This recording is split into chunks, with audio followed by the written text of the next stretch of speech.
ಈಗ ನಾವು ನಿಫ್ಟಿ 50 ಮತ್ತೆ ಬ್ಯಾಂಕ್ ನಿಫ್ಟಿ ನೆಕ್ಸ್ಟ್ ವೀಕ್ ಅಂದ್ರೆ 13th July to 17th July ವರೆಗೆ ಯಾವ ತರ ಬಿಹೇವ್ ಮಾಡಬಹುದು ಅನ್ನೋದ್ರ ಬಗ್ಗೆ ಸ್ವಲ್ಪ ಡಿಸ್ಕಷನ್ ಮಾಡುವ. ಓಕೆ, ಅನಾಲಿಸಿಸ್ ನ ಸ್ಟಾರ್ಟ್ ಮಾಡೋದಕ್ಕಿಂತ ಮುಂಚೆ ಇನ್ನೂ ಯಾರಾದರೂ ಸಬ್ಸ್ಕ್ರೈಬ್ ಮಾಡಿಲ್ಲ ಅಂತಂದ್ರೆ ದಯವಿಟ್ಟು ಸಬ್ಸ್ಕ್ರೈಬ್ ಮಾಡಿ. ತುಂಬಾ ಜನ ವಿಡಿಯೋಸ್ ನೋಡ್ತಾ ಇದ್ದೀರಾ, ಬಟ್ ಸಬ್ಸ್ಕ್ರಿಪ್ಷನ್ ಆ ತರ ಆಗ್ತಾ ಇಲ್ಲ. ಓಕೆ, ಸೊ ಇಷ್ಟ ಆದ್ರೆ ಮಾತ್ರ ಸಬ್ಸ್ಕ್ರಿಪ್ಷನ್ಸ್ ಮಾಡಿ, ಇಲ್ಲಾಂದ್ರೆ ನಾಟ್ ನೆಸೆಸರಿ. ಓಕೆ ಓಕೆ ಈಗ ನಾವು ನಿಫ್ಟಿ 50 ವೀಕ್ಲಿ ಟೈಮ್ ಫ್ರೇಮ್ ಅಲ್ಲಿ ಇದೀವಿ. ಓಕೆ, ಸೊ ನೋಡಿ 2600 ಅಬೋವ್ ಮಾರ್ಕೆಟ್ ಏನ ಸಸ್ಟೈನ್ ಆದ್ರೆ, ಅಂದ್ರೆ ಈ ಎಕ್ಸ್ ಹೈ ಏನಿದೆಯಲ್ವಾ, ಇದ್ರ ಮೇಲ್ಗಡೆ ಮಾರ್ಕೆಟ್ ಏನ ಸಸ್ಟೈನ್ ಆದ್ರೆ ಮಾತ್ರ ನಾವು ಇಂಪಲ್ಸ್ ಬಗ್ಗೆ ಥಿಂಕ್ ಮಾಡಬಹುದು. ಓಕೆ, ಇನ್ನೂ ಒಂದು ಪಾಯಿಂಟ್ ಏನಂತಂದ್ರೆ,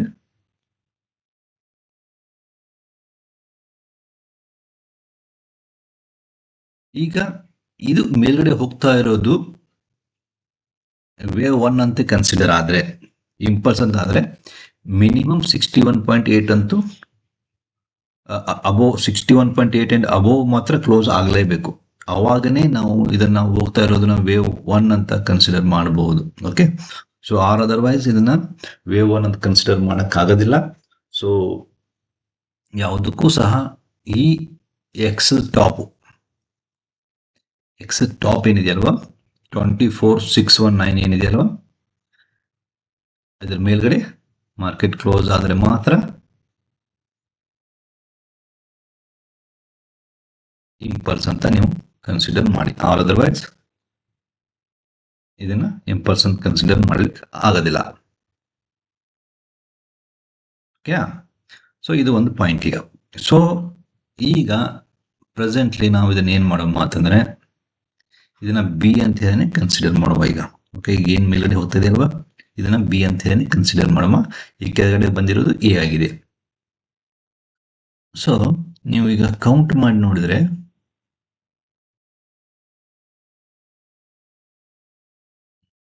ಕೌಂಟಿಂಗ್ ಮಾಡಿ ನೋಡಿದ್ರೆ ನೋಡಿ, ಆಲ್ಮೋಸ್ಟ್ ಆಲ್ 7 ಕ್ಯಾಂಡಲ್ಸ್ ಇದಾವೆ. 1 2 3 4 5 6 7 ಕ್ಯಾಂಡಲ್ಸ್ ಇದಾವೆ. ಓಕೆನಾ? ಸೊ ಬಿನೂ ಸಹ ಮಿನಿಮಮ್ 7 ಕ್ಯಾಂಡಲ್ಸ್ ಇರಲೇಬೇಕು, ಮಿನಿಮಮ್.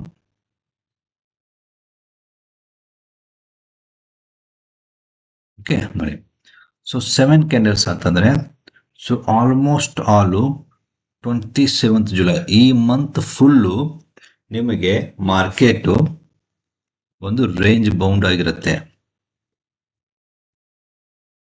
ಅಂದ್ರೆ ನಿಮಗೆ ಹೇಳಬೇಕು ಅಂತಂದ್ರೆ, ರೇಂಜ್ ಬೌಂಡ್ ಆಗಿರೋ ಚಾನ್ಸಸ್ ಹೆಚ್ಚಿಗಿರುತ್ತೆ. ಅಂದ್ರೆ ಈ ಕ್ಯಾಂಡಲ್ ಲೋ ಇಟ್ಟಿದೆ 23,800 ಟು 24,600 ಈ ರೇಂಜ್ ಅಲ್ಲಿ ಮಾರ್ಕೆಟ್ ಇರೋ ಚಾನ್ಸಸ್ ಹೆಚ್ಚಿಗೆ. ಓಕೆ, ಸೊ ಈ ಕಂಪ್ಲೀಟ್ ಈ ಮಂತ್ ಮುಗಿಯೋವರೆಗೂ 27th ಜುಲೈ, ಈ ಜುಲೈವರೆಗೆ ನಿಮಗೆ ಮಾರ್ಕೆಟ್ ಈ ರೇಂಜ್ ಅಲ್ಲಿ ಇರೋ ಚಾನ್ಸಸ್ ಹೆಚ್ಚಿಗೆ ಇರುತ್ತೆ ಅಂತ ಒಂದು ಎಕ್ಸ್ಪೆಕ್ಟೇಷನ್ಸ್. ಓಕೆ, ಇದೆ ಅಂತ ಹೇಳಲಿಕ್ಕಾಗಲ್ಲ, ಬಟ್ ಇದು ಎಕ್ಸ್ಪೆಕ್ಟೇಷನ್ಸ್ ಈ ತರ ಇದೆ. ಓಕೆ, ಸೊ ಈಗ ವೀಕ್ಲಿ ಟೈಮ್ ಫ್ರೇಮ್ ಅಲ್ಲಿ ಏನ್ ಹೇಳ್ತಾ ಇದೆ ಅಂತಂದ್ರೆ, ಮಾರ್ಕೆಟ್ ರೇಂಜ್ ಬೌಂಡ್ ಇರುತ್ತೆ, ಅಂದ್ರೆ ನ್ಯೂಟ್ರಲ್ ಆಗಿರುತ್ತೆ ನಿಫ್ಟಿ 50. ಸೊ 23,800 ಟು 24,600 ಈ ರೇಂಜ್ ಅಲ್ಲೇನೆ ಮಾರ್ಕೆಟ್ ಇರೋ ಚಾನ್ಸಸ್ ಹೆಚ್ಚಿಗೆ ಇದೆ. ಓಕೆ, ಸೊ ಇದು ವೀಕ್ಲಿ ಟೈಮ್ ಫ್ರೇಮ್ ಅಲ್ಲಿ ಅನಾಲಿಸಿಸ್ ಆಯ್ತು. ಈಗ ನಾವು 75 ಮಿನಿಟ್ಸ್ ಟೈಮ್ ಫ್ರೇಮ್ ಅಲ್ಲಿ ಏನಿರುತ್ತೆ ಅಂತ ಸ್ವಲ್ಪ ನೋಡುವ. ಈಗ ನಾವಿರೋದು ನಿಫ್ಟಿ 50 75 ಮಿನಿಟ್ಸ್ ಟೈಮ್ ಫ್ರೇಮ್ ಅಲ್ಲಿ ಇದೀವಿ. ಓಕೆ, ಸೊ ನಾನು ನಿಮಗೆ ಇಲ್ಲಿ ಹೇಳಿದೆ 24,600 ಪ್ರೊಟೆಕ್ಟಿವ್ ಸ್ಟಾಪ್ ಲಾಸ್ ಅಂತ. ಓಕೆ, ಸೊ ಇದ್ರ ಮೇಲೆ ಮಾರ್ಕೆಟ್ ಮೂವ್ ಆಗಿಲ್ಲ ನೋಡಿ. ಓಕೆ, ಸೊ ಇಲ್ಲಿಂದನೇ ಮತ್ತೆ ಕೆಳಗಡೆ ಬರ್ತಾ ಇದೆ. ಸೊ ಸೊ ಇದು 24,500 ಸಹ ಒಂದು ರೆಸ್ಪೆಕ್ಟ್ ಮಾಡಿತ್ತು. ಓಕೆ, ಸೊ ನಾವು ಲಾಸ್ಟ್ ವೀಕ್ ಏನು ಥಿಂಕ್ ಮಾಡಿದ್ದೀವಿ, 1 2 3 ಇಲ್ಲಿವರೆಗೆ ಹೋಗಿ ಮತ್ತೆ ಡೌನ್ ಬರುತ್ತೆ ಅಂತ ಹೇಳಿದ್ದೆ. ಓಕೆನಾ, ಸೊ ಇವೆಲ್ಲ ಕ್ಯಾಂಡಲ್ಸು ಅವಾಗಿನ್ನು ಫಾರ್ಮ್ ಆಗಿರಲಿಲ್ಲ, ಆವಾಗನೇ ನಾವು ಇಲ್ಲಿ ಇದು 1 2 3 ಮಾಡುತ್ತೆ ಅಂತ. ಓಕೆ, ಸೊ ನೋಡಿ ಇಲ್ಲಿಗೆ 1 ಫಾರ್ಮ್ ಮಾಡಿದೆ, ಮತ್ತೆ ಈಗ ಎರಡನೇದ ಮೇಲ್ಗಡೆ ಅಂದ್ರೆ ಇದು ಎ, ಇದು ಬಿ. ಓಕೆ ನೋಡಿ 1 2 3 ಇದು ಬಿ ಆಗಿದೆ, ಮತ್ತೆ ಸಿ ಕೆಳಗಡೆ ಬರುತ್ತೆ. ಓಕೆ, ಸೊ ನೋಡಿ 24,200 ಮತ್ತೆ ಡಿಸ್ಟೆನ್ಸ್ ತೋರಿಸ್ತಾ ಇದೆ ಇಲ್ಲಿ. ಸೊ ಈಗ ಇದು ಎ ಬಿ ಸಿ ಫಾರ್ಮ್ ಮಾಡಿ ಎಕ್ಸ್ಪ್ಯಾಂಡಿಂಗ್ ಟ್ರಯಾಂಗಲ್ ಮಾಡ್ತಾ ಇದೆ. ಓಕೆ, ಇದು ಎಕ್ಸ್ಪ್ಯಾಂಡಿಂಗ್ ಟ್ರಯಾಂಗಲ್ ಮಾಡ್ತಾ ಇದೆ. ಈಗ ಮೇಲ್ಗಡೆಯಿಂದ ಇಲ್ಲಿ ಬಂದಿದೆ, ಮತ್ತೆ ಒಂದು ಸ್ವಲ್ಪ ಮೇಲೆ ಹೋಗುತ್ತೆ, ಮತ್ತೆ ಇಲ್ಲಿ ಟಚ್ ಮಾಡಿ ಈ ಟ್ರೆಂಡ್ ಲೈನ್ ಟಚ್ ಮಾಡುತ್ತೆ, ಅಂದ್ರೆ 23,800 ಆ ರೇಂಜಲ್ಲಿ ಮತ್ತೆ ಬರುತ್ತೆ. 23,800 ರೇಂಜ್ ಬಂದು ಮತ್ತೆ ಮೇಲ್ಗಡೆ ಹೋಗುತ್ತೆ 3 ಮೂವ್ಸ್ ಅಲ್ಲಿ. ಸೊ ಮತ್ತೆ ನಿಮಗೆ 24,600 ಟಚ್ ಮಾಡುತ್ತೆ, ಆಮೇಲೆ ಮತ್ತೆ ಕೆಳಗಡೆ ಬರುತ್ತೆ. ಈ ತರ ಆಗುತ್ತೆ. ಸೊ ಕಂಪ್ಲೀಟ್ಲಿ 23,800 ಟು 24,600 ಈ ರೇಂಜಲ್ಲಿ, ಅಂದ್ರೆ ಆಲ್ಮೋಸ್ಟ್ ಆಲ್ ಅರೌಂಡ್ 800 ಪಾಯಿಂಟ್ ರೇಂಜಲ್ಲಿ ಮಾರ್ಕೆಟ್ ಮೂವ್ ಆಗ್ತಾ ಇರುತ್ತೆ. ಸೊ ಇದು ಒಂದು ಅನಾಲಿಸಿಸ್. ಸೊ ನಮ್ದೀಗ 75 ಮಿನಿಟ್ಸ್ ಟೈಮ್ ಫ್ರೇಮ್ ಅಲ್ಲಿ ಏನಿರುತ್ತೆ ಅಂತಂದ್ರೆ, ಮಾರ್ಕೆಟ್ ಎಕ್ಸ್ಪ್ಯಾಂಡಿಂಗ್ ಟ್ರಯಾಂಗಲ್ ಅಲ್ಲಿ ಇರೋದ್ರಿಂದ ಇದು ರೇಂಜ್ ಬೌಂಡ್ ಇರುತ್ತೆ, ತುಂಬಾ ವೋಲ್ಟೈಲ್ ಇರುತ್ತೆ. ಓಕೆ, ಸೊ ನಮ್ದು ನಿಫ್ಟಿ 50 ವೀಕ್ಲಿ ಟೈಮ್ ಫ್ರೇಮು ಮತ್ತೆ 75 ಮಿನಿಟ್ಸ್ ಟೈಮ್ ಫ್ರೇಮ್ ಅಲ್ಲಿ ಸೇಮ್ ವ್ಯೂನ ಎಕ್ಸ್ಪ್ರೆಸ್ ಮಾಡ್ತಾ ಇದೆ. ಅದು ವ್ಯೂ ಏನಂತಂದ್ರೆ, ಮಾರ್ಕೆಟ್ ರೇಂಜ್ ಬೌಂಡ್ ಇರುತ್ತೆ, ಆಮೇಲೆ ಹೈಲಿ ವೋಲಟೈಲ್ ಇರುತ್ತೆ. ಯಾಕೆ ಅಂತಂದ್ರೆ ಇದು ಎಕ್ಸ್ಪ್ಯಾಂಡಿಂಗ್ ಟ್ರಯಾಂಗಲ್ ಅಲ್ಲಿ ಇದೆ. ಓಕೆ, ಸೊ ನೋಡಿ ನಿಮಗೆ ಇದು ಎಕ್ಸ್ಪ್ಯಾಂಡ್ ಆಗ್ತಾ ಇದೆ. ಮೊದಲು ನೋಡಿ 3 ಮೂವ್ಸ್ ಆಗಿದ್ದು ಇಷ್ಟೇ ರೇಂಜ್, ಎಷ್ಟರಿಂದ 23,800 ಇಂದ 23,200 400 ಪಾಯಿಂಟ್ಸ್ ನಿಮಗೆ ರೇಂಜ್ ಇತ್ತು. ಎರಡನೇದು ಎ ಬಿ ಸಿ ಫಾರ್ಮ್ ಆದಾಗ ನಿಮಗೆ 24,500 ಟು 24,800 ಇತ್ತು. ಓಕೆ, ಈಗ ಮೂರನೇ ಟ್ರಯಾಂಗಲ್ ಫಾರ್ಮ್ ಆಗ್ತಾ ಇದೆ ಎ ಬಿ ಸಿ, ಅವಾಗ ನಿಮಗೆ 24,500 ಟು ನಿಮಗೆ ಒಂದು 24,800 ವರೆಗೂ ಬರುತ್ತೆ. ಬಟ್ ನಾಲ್ಕನೇದು ಟ್ರಯಾಂಗಲ್ ಫಾರ್ಮ್ ಮಾಡಬೇಕಾದ್ರೆ ನಿಮಗೆ ಇನ್ನೂ ವೈಡ್ ರೇಂಜ್ ಸಿಗುತ್ತೆ. ಓಕೆ, ಸೊ ಎಕ್ಸ್ಪ್ಯಾಂಡ್ ಆದಂಗೆ ವೋಲ್ಟಾಲಿಟಿ ಹೆಚ್ಚಿಗೆ ಆಗ್ತಾ ಹೋಗುತ್ತೆ ಟ್ರಯಾಂಗಲ್ ಅಲ್ಲಿ. So Nifty 50 both 75 minutes time frame ಮತ್ತೆ ಮಂತ್ಲಿ ಟೈಮ್ ಫ್ರೇಮ್ ಸೇಮ್ ಇದೆ. ಓಕೆ, ಸೊ ಈಗ ನಾವು ಬ್ಯಾಂಕ್ ನಿಫ್ಟಿ ಬಗ್ಗೆ ಸ್ವಲ್ಪ ಥಿಂಕ್ ಮಾಡೋಣ. ಈಗ ನಾವಿರೋದು Nifty 50 bank Nifty weekly time frame ಅಲ್ಲಿ ಇದ್ದೀವಿ. ಓಕೆ, ಇಲ್ಲಿನೂ ಸಹ ಸೇಮ್ ವ್ಯೂ ಇದೆ. ಇದು ಎ, ಇದು ಬಿ ಆಗಿದೆ ನನ್ನ ಪ್ರಕಾರ ಈಗ. ಸೊ ಸಿಗೆ ಡೌನ್ ಸೈಡ್ ಬರೋ ಚಾನ್ಸಸ್ ಹೆಚ್ಚಿಗೆ ಇದೆ. ಆಮೇಲೆ ನೋಡಿ ಫಿಬೊನಾಸಿ ರೇಷಿಯೋ, ನಾವು ಇದನ್ನ ಲಾಸ್ಟ್ ಟೈಮ್ ಹಾಕಿರೋದು, ಇದನ್ನ ಫಿಬೊನಾಸಿ ರೇಷಿಯೋ ಇಲ್ಲಿಂದಿಗೆ ಮತ್ತೆ ಇಲ್ಲಿಗೆ ಎಕ್ಸಾಕ್ಟ್ಲಿ 311%ಗೆ ಲಾಸ್ಟ್ 3 ವೀಕ್ ಇಂದ ಅಲ್ಲೇ ಇದೆ. ಓಕೆ, ಸೊ ಇದು ಮೋರ್ ಚಾನ್ಸಸ್ ಬಿ ಇಲ್ಲಿಗೆನೆ ಮುಗಿಸಿ ಕೆಳಗಡೆ ಬರೋ ಚಾನ್ಸಸ್ ಹೆಚ್ಚಿಗೆ ಇದೆ. ಓಕೆ, ಆಮೇಲೆ ನೀವು ನೋಡಿ ಇದು 1 2 3 4 ಬಾರ್ಸ್ ಇದೆ. 1 2 3 4 ಬಾರ್ಸ್ ಆಯ್ತು. ಓಕೆ, ಸೊ 4 ಅಂತಂದ್ರೆ 4 ಅಂತೂ ಮುಗಿದಿದೆ ಇಲ್ಲಿಗೀಗ. ಓಕೆ, ಸೊ ಇನ್ನು 8 ಬಾರ್ಸ್. ಓಕೆ, ಸೊ ಇಲ್ಲಿವರೆಗೂ ಅಂದ್ರೆ ನೆಕ್ಸ್ಟ್ 1 ವೀಕು ಸಹ ಬ್ಯಾಂಕ್ ನಿಫ್ಟಿನೂ ಸಹ ಒಂದು ರೇಂಜ್ ಅಲ್ಲೇ ಇರುತ್ತೆ. ಓಕೆ, ಸೊ ಇನ್ನು 1 ವೀಕು ಬ್ಯಾಂಕ್ ನಿಫ್ಟಿನೂ ಸಹ ಇದೇ ರೇಂಜ್ ಅಲ್ಲಿ ಇರುತ್ತೆ. ಈಗೇನು ಈ 2 ಕ್ಯಾಂಡಲ್ ನೋಡಿದ್ದು ಈ ಕ್ಯಾಂಡಲ್ ಏನಿದೆಯಲ್ವಾ, ಈ ಲಾಸ್ಟ್ 3 ಕ್ಯಾಂಡಲ್ಸ್ ಏನ್ ರೇಂಜ್ ಇದೆ ಅಲ್ವಾ, ಇದು ಅಂದ್ರೆ ನಿಮಗೆ 58,800 ಇಂದ ಹಿಡಿದು ಈ ಕ್ಯಾಂಡಲ್, ಸೊ 56,600. ಸೊ ಈ 2 ರೇಂಜ್ ಅಲ್ಲಿ ಇರುತ್ತೆ, ಅಂದ್ರೆ 2,000 ಪಾಯಿಂಟ್ ಹೆಚ್ಚು ಕಡಿಮೆ ರೇಂಜ್ ಅಲ್ಲೇನೆ ಬ್ಯಾಂಕ್ ನಿಫ್ಟಿ ನಿಮಗೆ ಮೂವ್ಮೆಂಟ್ ತೋರಿಸುತ್ತೆ. ಆಮೇಲೆ ಮತ್ತೆ ಇದು ಡೌನ್ ಸೈಡ್ ಬರೋ ಚಾನ್ಸಸ್ ಹೆಚ್ಚಿಗೆ ಇದೆ.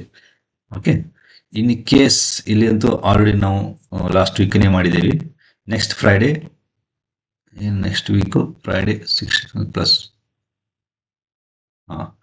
ಸೊ 60,000 ಪ್ಲಸ್ ಏನಾದ್ರೆ ಕ್ಲೋಸ್ ಆಗಿದ್ರೆ ಅಷ್ಟೇ ಇಂಪಲ್ಸ್ ಆಗುತ್ತೆ, ಅದರ್ವೈಸ್ ಇಂಪಲ್ಸ್ ಇಲ್ಲ ಅಂತ ನೆಕ್ಸ್ಟ್ ಹೇಳಿದ್ದೀನಿ ನಾನು. ಸೊ ನೆಕ್ಸ್ಟ್ ವೀಕ್ ನಿಮಗೆ 60,000+ ಕ್ಲೋಸ್ ಆಗಲಿಲ್ಲಲ್ಲ ಇದು. ಓಕೆ, ಸೊ 60,000+ ಕ್ಲೋಸ್ ಆಗಲಿಲ್ಲ ಅನ್ನೋದಕ್ಕೆ ಸೊ ಇದು ಇಂಪಲ್ಸ್ ಆಗೋ ಚಾನ್ಸಸ್ ಏನು ಇಲ್ಲ. ಸೊ ಇನ್ನೂ ಆದರೂ ಇದೇ ಇರಲಿ, ಮತ್ತೆ ಇದೇ ಕಂಟಿನ್ಯೂ ಮಾಡಿ. ನೆಕ್ಸ್ಟ್ ವೀಕ್ ಅಂದರೆ ನೆಕ್ಸ್ಟ್ ಫ್ರೈಡೆಗೆ 60,500+ ಏನಾದರೂ ಕ್ಲೋಸ್ ಆದರೆ ಮಾತ್ರ ಇದು ಇಂಪಲ್ಸ್ ಹೋಗುತ್ತೆ, ಅದರ್ವೈಸ್ ಇಂಪಲ್ಸ್ ಹೋಗಲ್ಲ. ಮಾರ್ಕೆಟ್ ಮತ್ತೆ ಈ 38% or 50% ಟಚ್ ಮಾಡೋಕ್ಕೆ ಟ್ರೈ ಮಾಡುತ್ತೆ. ಓಕೆ, ಸೊ ತುಂಬ ಡೀಪ್, ತುಂಬ ಮುಂದೆ ವಿಚಾರ ಮಾಡೋದು ಬೇಡ. ಈ ವೀಕ್ ಮಾತ್ರ ಮಾರ್ಕೆಟ್ ರೇಂಜ್ ಬೌಂಡ್ ಇರುತ್ತೆ. ಸೊ ನೆಕ್ಸ್ಟ್ ವೀಕ್ ಥಿಂಕ್ ಮಾಡುವ. ಓಕೆ, ಸೊ ಬ್ಯಾಂಕ್ ನಿಫ್ಟಿಯು ಸಹ ವೀಕ್ಲಿ ಟೈಮ್ ಫ್ರೇಮಲ್ಲಿ ರೇಂಜ್ ಬೌಂಡ್ ಇದೆ. ಓಕೆ, ಸೊ ರೇಂಜ್ ಬೌಂಡ್ ಅನ್ನೋಕ್ಕಿಂತ ಒಂದು ರೇಂಜ್ ಪ್ಲಸ್ ಡೌನ್ ಸೈಡ್ ಅಂತ ಥಿಂಕ್ ಮಾಡಿ. ಬಟ್ ಅಪ್ ಸೈಡ್ ಚಾನ್ಸಸ್ ತೀರಾ ಕಡಿಮೆ ಇದೆ, ಬಟ್ ಅನಾಲಿಸಿಸ್ ರಾಂಗ್ ಆಗ್ಬೋದು. ಓಕೆ, ಸೊ ಈಗ ನಾವು 75 ಮಿನಿಟ್ಸ್ ಟೈಮ್ ಫ್ರೇಮಲ್ಲಿ ಬ್ಯಾಂಕ್ ನಿಫ್ಟಿ ನೋಡುವ. 75 ಮಿನಿಟ್ಸ್ ಟೈಮ್ ಫ್ರೇಮಲ್ಲಿ ನಾವು ಲಾಸ್ಟ್ ವೀಕ್ ಬೇರೆ ಇದನ್ನ ಅನಾಲಿಸಿಸ್ ಮಾಡಿದ್ದೀವಿ. ಇದನ್ನ ಎ, ಇದು ಬಿ, ಇದು ಸಿ, ಡಿ, ಇ ಅಂತ ಟ್ರಯಾಂಗಲ್ ಅಂತ ಥಿಂಕ್ ಮಾಡ್ತಾ ಇದ್ದೀವಿ. ಬಟ್ ಈ ವೀಕು ನಾವು ಥರದ ಅನಾಲಿಸಿಸ್ನ ಚೇಂಜ್ ಮಾಡ್ತಾ ಇದ್ದೀನಿ.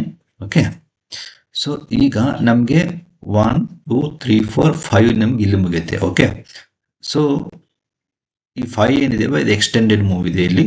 ಸೊ 1 2 3 4 5 ನಿಮಗೆ ಮತ್ತೆ ಇದನ್ನ ಕೌಂಟಿಂಗ್ ಮಾಡಬೇಕು ಅಂತಂದ್ರೆ ಇದು ಇನ್ಸೈಡ್ 1 2 3 4 ಇದು 5. ಓಕೆ, ಸೊ ನಿಮಗೆ ಇಲ್ಲಿಗೆ ಒಂದು ವೇವ್, ಎಕ್ಸ್ಟೆಂಡೆಡ್ ವೇವ್ ಮುಗಿದು ಹೋಗುತ್ತೆ. ಸೊ ಈಗ ಏನು ಇದು ಬರ್ತಾ ಇದೆ. ಓಕೆ, ಸೊ ಇದು ನಿಮಗೆ ಎ, ಬಿ, ಇದು ಸಿ ಆಗುತ್ತೆ. ಸಿ ಇಲ್ಲಿಗೆ ಮುಗಿದು ಇದನ್ನ ನೀವು ಟೈಮ್ ಬೀಯಿಂಗು 0, ಇದನ್ನ ಡಬ್ಲ್ಯೂ ಅಂತ ಥಿಂಕ್ ಮಾಡಿ. ಇದು ಎಕ್ಸ್ ಆಗುತ್ತೆ, ವಾಯ್ ಆಗುತ್ತೆ, ಎಕ್ಸ್ ಆಗುತ್ತೆ, ಜೆಡ್ ಆಗುತ್ತೆ. ಈ ತರ ಮತ್ತೆ ಕೆಳಗಡೆ ಬರೋ ಚಾನ್ಸಸ್ ಹೆಚ್ಚಿಗೆ ಇರುತ್ತೆ. ಸೊ ಟಾರ್ಗೆಟ್ 54,800 ಇದೆಯಲ್ಲ. ಓಕೆ, ಇದನ್ನ ಇಲ್ಲೇ ಇಡುವ ಹೀಗೆ. ಸೊ ಈಗ ಈ ತರ ಮೂವ್ ಆಗೋ ಚಾನ್ಸಸ್ ಹೆಚ್ಚಿಗೆ ಇದೆ. ಸೊ ನಿಮಗೆ ಎಕ್ಸ್ ಮ್ಯಾಕ್ಸಿಮಮ್ 1% ಹೋಗುತ್ತೆ. ಮ್ಯಾಕ್ಸಿಮಮ್ 1% ನಾನು ಹೇಳ್ತಾ ಇರೋದು. ಸೊ ಇದು 81 ಪಾಯಿಂಟ್ ಆಲ್ರೆಡಿ ಇದೆ ಈಗ. ಓಕೆ, ಸೊ 81 ಇಂದ ರಿವರ್ಸಲ್ ಸೈನು ಆಗ್ಬಹುದು, ಇಲ್ಲ ಇನ್ನು 1% ವರೆಗೂ ಸಹ ನಿಮ್ದು ಎಕ್ಸ್ ಹೋಗ್ಬೋದು, ಲಾರ್ಜ್ ಎಕ್ಸ್ ಫಾರ್ಮ್ ಮಾಡಬಹುದು. ಓಕೆ, ಫ್ಲಾಟ್ ಕರೆಕ್ಷನ್ಸ್ ಅಲ್ಲಿ ಇದೆ. ಇದು ಎಕ್ಸ್ ಆಗಿದೆ, ಫ್ಲಾಟ್ ಆದ್ಮೇಲೆ ನಿಮಗೆ ಲಾರ್ಜ್ ಎಕ್ಸ್ ಫಾರ್ಮ್ ಆಗೋ ಚಾನ್ಸಸ್ ಹೆಚ್ಚಿಗೆ ಇರುತ್ತೆ. ಸೊ ಇದು 1% ವರೆಗೂ ಹೋಗ್ಬೋದು, ಇಲ್ಲ 81.2 ದಿಂದ ರಿವರ್ಸಲ್ ಆಗಬಹುದು. ಓಕೆ, ಸೊ ಎಕ್ಸ್ ಇದು ಎಲ್ಲಿವರೆಗೂ ಮೂವ್ ಆಗುತ್ತೆ ಅಂತ ನಾವೀಗ ನೋಡ್ಬೇಕಾಗತ್ತೆ. ಓಕೆ, ಸೊ ಎಕ್ಸ್ ಇರೋದ್ರಿಂದ ನೀವು ಪ್ರಿಡಿಕ್ಷನ್ ಮಾಡೋಕ್ಕಾಗೋದಿಲ್ಲ. ಹೈಲಿ ವೋಲ್ಟೈಲು ತುಂಬಾ ಸ್ಪೀಡಲ್ಲಿ ಇರುತ್ತೆ. ಸೊ ಯಾವ ಸ್ಪೀಡಲ್ಲಿ ಮೇಲೆ ಹೋಗುತ್ತೆ ಅದೇ ಸ್ಪೀಡಲ್ಲಿ ಮತ್ತೆ ಕೆಳಗಡೆ ಬರುತ್ತೆ. ಸೊ ಎಕ್ಸ್ ಎಲ್ಲಿವರೆಗೆ ಹೋಗುತ್ತೆ ಅಂತ ಎಕ್ಸಾಕ್ಟ್ಲಿ ಹೇಳಲಿಕ್ಕಾಗೋದಿಲ್ಲ.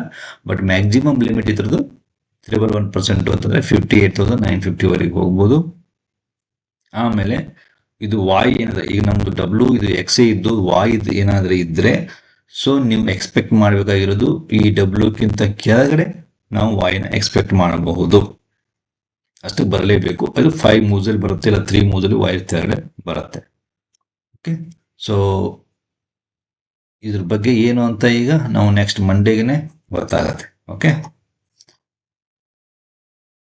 ಸೊ ಬ್ಯಾಂಕ್ ನಿಫ್ಟಿಯೂ ಸಹ ನಿಮಗೆ ನ್ಯೂಟ್ರಲ್ ಟು ಡೌನ್ ಸೈಡ್ ಇದೆ ಅಂತ ನಾವು ಹೇಳ್ಬೋದು. ಸೊ ಈ ಎಲ್ಲ ವ್ಯೂಸು ಸಹ ಆಸ್ ಪರ್ ಇಲಿಯಟ್ ವೇವ್ ನನಗೆ ಏನು ಗೊತ್ತಿದೆ ಇಲಿಯಟ್ ಬಗ್ಗೆ ಅದರ ಪ್ರಕಾರ ನಾನು ನಿಮಗೆ ಅನಲೈಸ್ ಮಾಡಿದ್ದೀನಿ. ನಾವು ರಾಂಗು ಸಹ ಆಗಬಹುದು, ಬಟ್ ಇದನ್ನ ನೀವೆಲ್ಲ ಕಲ್ತ್ರೆ ಬೆಟ್ರು. ಸೊ ಆಲ್ರೆಡಿ ನಾನು ಕೋರ್ಸ್ ವಿಡಿಯೋಸ್ನ ಅಪ್ಲೋಡ್ ಮಾಡಿದ್ದೀನಿ. ಸೊ ನಿಮಗೆ ಅದನ್ನ ನೋಡಿದ್ರೆ ನೀವು ಸಹ ಈ ತರ ಅನಾಲಿಸಿಸ್ ಮಾಡೋದನ್ನ ಕಲಿಯಬಹುದು. ಓಕೆ, ಸೊ ಈಗ ನಿಮ್ಮ ವ್ಯೂಸ್ ಏನಿದೆ ಇದ್ರ ಬಗ್ಗೆ, ಓಕೆ, ಅದನ್ನ ಕಮೆಂಟ್ ಬಾಕ್ಸಲ್ಲಿ ಕಮೆಂಟ್ ಮಾಡಿ.